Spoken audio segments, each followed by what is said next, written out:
आम आदमी पार्टी का बीजेपी शासित एमसीडी पर आक्रमण लगातार जारी है और आज एक नए विषय के साथ हमारे साथ गणेंद्र भारद्वाज जी मौजूद हैं, आम आदमी पार्टी के नेता और प्रवक्ता। गणेंद्र जी, आपने ये आरोप लगाया है कि कन्वर्जन शुल्क, जिसे दावा किया गया था बीजेपी के द्वारा, केंद्र सरकार के द्वारा, कि वो माफ़ कर दिया गया है, वो दोबारा व्यापारियों पर भेजा जा रहा है।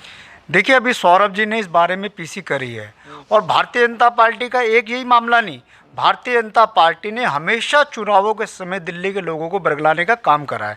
जब जब चुनाव आते, भारतीय जनता पार्टी के झूठ के वायदे, झूठ के पुलिंदे इन्होंने बाहर निकाल लेते और चुनाव खत्म होते भारतीय जनता पार्टी फिर अपने गरीब विरोधी एजेंडे पे, व्यापारी विरोधी एजेंडे पे आ जाती है।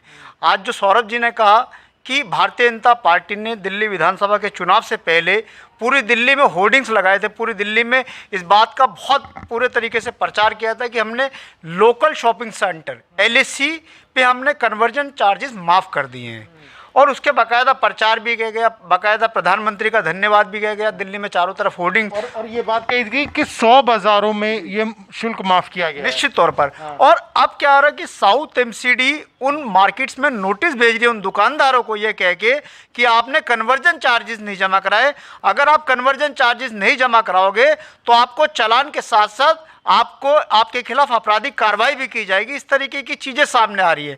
तो आज सौरभ जी ने भी कहा है कि भारतीय जनता पार्टी के हमेशा दो चरित्र रहे हैं, चुनावों से पहले अलग बात करते हैं, चुनाव खत्म होने के बाद अलग बात करते हैं। ये जो अब नोटिस दिया जा रहा है, ये क्या अभी मिलने शुरू हुए हैं और किन बाजारों में के दुकानदारों के पास पहुंचा है? आपने जिक्र साउथ MCD का किया। अभी ये 20 तारीख को, 20 नवंबर को एक साउथ MCD की तरफ से एक पत्र जारी किया गया व्यापारियों को और बाकायदा आपने जो इनके कलेक्टर्स हैं उनको इस चीज़ में कहा गया कि जो व्यापारी जमा नहीं कराएगा उसके खिलाफ, उससे हैवी पेनल्टी तो वसूलनी है, उसके खिलाफ क्रिमिनल चार्जेस लगा के उसके खिलाफ क्रिमिनल मुकदमे भी दर्ज करने की बात भारतीय जनता पार्टी कह रही है।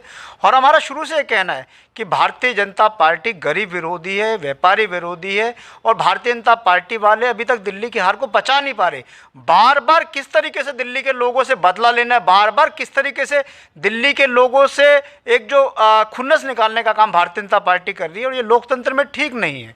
लोकतंत्र में चुनाव हार जीत चलती रहती है, चुनाव हारते भी हैं लोग, जीतते भी, लेकिन इस तरीके से दिल्ली के लोगों से आप बार बार छोटी छोटी चीज़ों से बदला लोगे, वो ठीक नहीं है। तो निश्चित तौर पर देखना होगा कि आने वाले समय में किस तरीके से बीजेपी और व्यापारी इस पर प्रतिक्रिया देते हैं। लेकिन आम आदमी पार्टी ने सीधा ही आरोप लगाया है कि व्यापारियों से कन्वर्जन शुल्क के नाम पर जबरन पैसा वसूला जा रहा है। कैमरा पर्सन सचिन के साथ प्रणय शर्मा, दिल्ली।